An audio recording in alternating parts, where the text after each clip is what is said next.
Ms Legalista here. Welcome to the video. I'm going to be talking about Burke Decor only because it came on my radar when a client told me a little bit about what was going on. But it's not anything new. Another company where the founder, the person who started the company, is now facing allegations around how they came up with some numbers, whether or not they were paying appropriately. And this sort of thing, it keeps happening again and again. Yeah, this time it's a home, I guess, decor company, Burke Decor. And I've talked about Carlos Watson and Ozzy Media. I've talked a little bit about Sam Bankman Fried. I didn't really want to get into that one because there was so much hype around that one. But still, you kind of got an understanding of what was going on. I talked a lot about Elizabeth Holmes with Theron. Theranos, and there was the one that I started to talk a lot about, but I didn't really get into it. And that was the one with the person who was doing the financial aid, where she had this app and she was trying to sell it to a major financial institution. I can't remember right off the top of my head now who it was, but all of these companies, why the issues? Why the issues? Let me open up this complaint so that we can take a look at exactly what's going on here, because it's a lot. There are allegations flying back and forth. And I want to make sure that we have a chance to, really dive into that. And I actually just pulled up the website. You know what? I should go over there first, but I'm going to come back to that because they have some really cool stuff up there. And here's the thing, this lawsuit is going on. If you don't know anything about it and you come across their website on, say, Instagram, because you're following some interior designer and you go, oh, look, here's a decor company and they're selling some products. And you go to the website and you see all of this cute stuff that you may want for your home, inside or outside. They have a registry list, gift guide, they have an outlet, all of this stuff. And all of a sudden you think you're going to buy something. Well, you might be able to buy it. I just don't know if you'd actually receive it. That might be more of the issue here. But let's take a look at this complaint. I think you're already looking at it here. Oops, maybe I did. I'm just all over the place right now. Okay, so yes, let's take a look at this complaint and sort of break this down. So we have here, coming out of the Northern District of Ohio, Eastern Division, and this is Ampla, which is actually a financing company. This is a lender who provides financing for companies, a lot of e-commerce companies in the home furnishing space. And you have the defendants as Burke Decor, Aaron Burke, All Marsh. I'm not sure how to even pronounce that. I took French. Furnishings LA. And then the last one would be the U.S. Small Business Administration. And it could be that they had provided some funding for the company also. So you have this complaint, and they're calling all of the defendants. You have Burke Decor, All Marsh, and Furnishings LA, collectively the corporate guarantors, and plus the Small Business Administration. Okay, so let's jump right into this. And I have a feeling, if you followed some of my other videos, and you know that sometimes these attorneys will get into this whole production with the background. I don't think this is going to be the case in this one. If they were going to do something like that, it would start with talking about the furniture industry and talking about things like Instagram and how designers are coming to you. Like that would be the whole thing.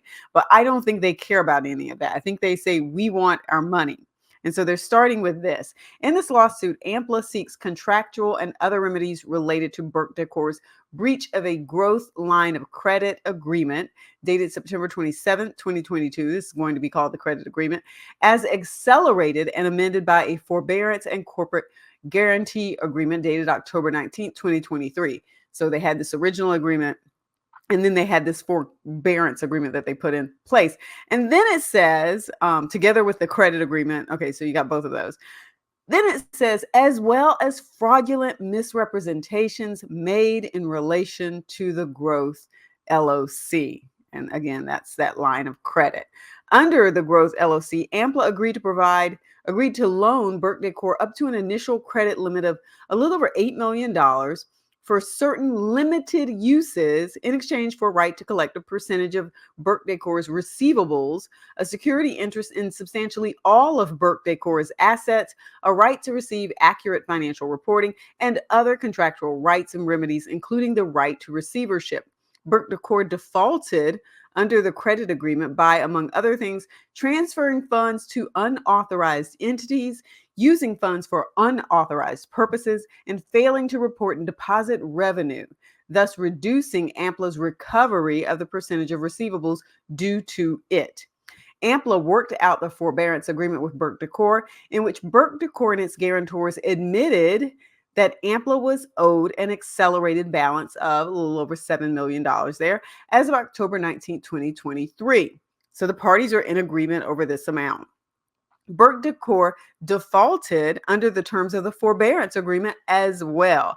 So now they've defaulted under that initial credit agreement and then also under the forbearance agreement. It says Burke Decor currently owes AMPLA in excess of $6.4 million plus interest accruing at the contractual rate, whatever was in the contract. This is additionally, Burke Decor and Aaron Burke intentionally made material written false representations about Burke Decor's financial condition during the life of the Growth LLC.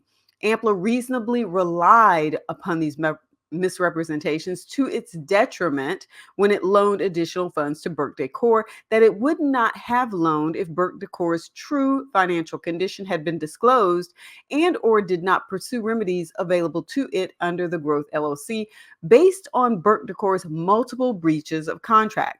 Burke Decor and Aaron Burke caused the misrepresentations to be made with intent to deceive.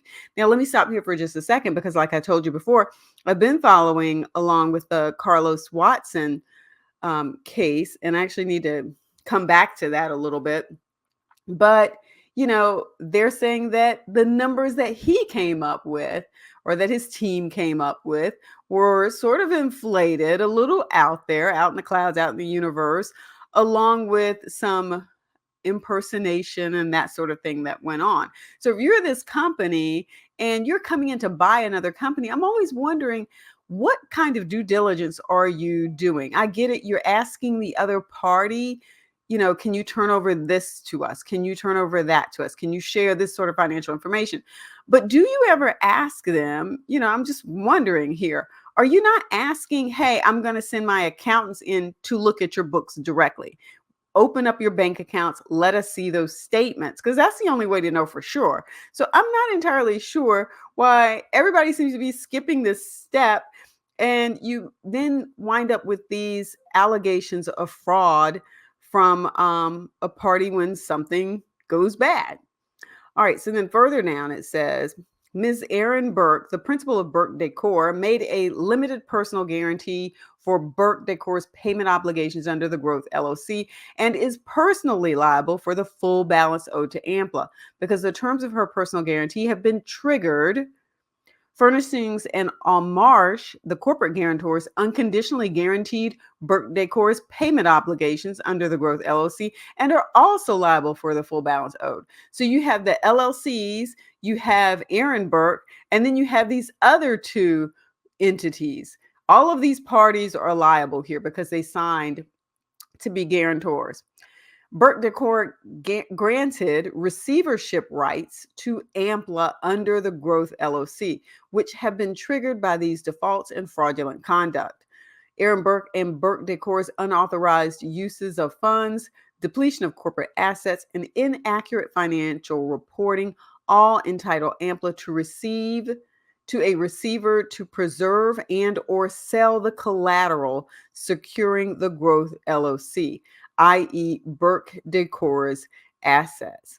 So, the question that I think a lot of just people out there who have purchased, products from Burke Decor is, am I going to get the products back or am I going to get the money back? What can I expect to happen now? If anything, will I be able to be made whole at some point in time? I do want to take you to the website so that you can take a look at that. So here we have Burke Decor's website. Very nice looking website here. some products that come up, rugs, the outlet. I mean, this is an interesting design here. I actually like that, a little different. And you can see here some of the types of products that they sell. Um, Open box, some items there. We've got some more items here. And here's my concern. There's nothing up here when you go to this main page that says burkedecor.com.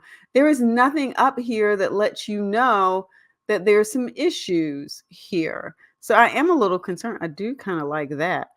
I am a little concerned about that. Let's see what's down here. Well, it says imagine great design. Burke Decor ensures every product sold is of the finest quality. Yeah, talks about them launching online in 2007, has an extensive trade program. I'm just not seeing anything that says, hey, give us your money, but you might not give it back. I don't know.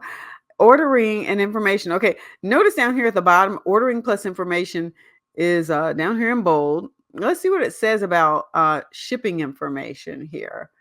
All right, shipping information just says ordering, quick ship, ready to ship, delivering to the lower 48 states.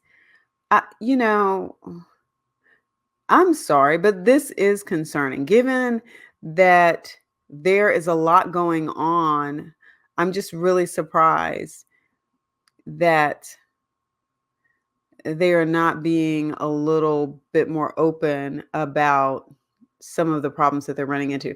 Okay, so when we pull up returns and shipping information, delayed shipments, if you're not completely satisfied, you guys, I read earlier that someone has set up a whole Facebook page to talk about the issues that they are facing. So I'm a little surprised that they don't have more information here that is saying, hey, we recognize there are problems and we're working on it. We're trying to do something about that.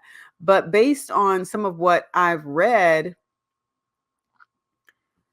it's not entirely clear. Let me get some of this out of the way here. I, I don't even know what to say because all you have to do is Google Burke Decor, and a lot of the issues will come up.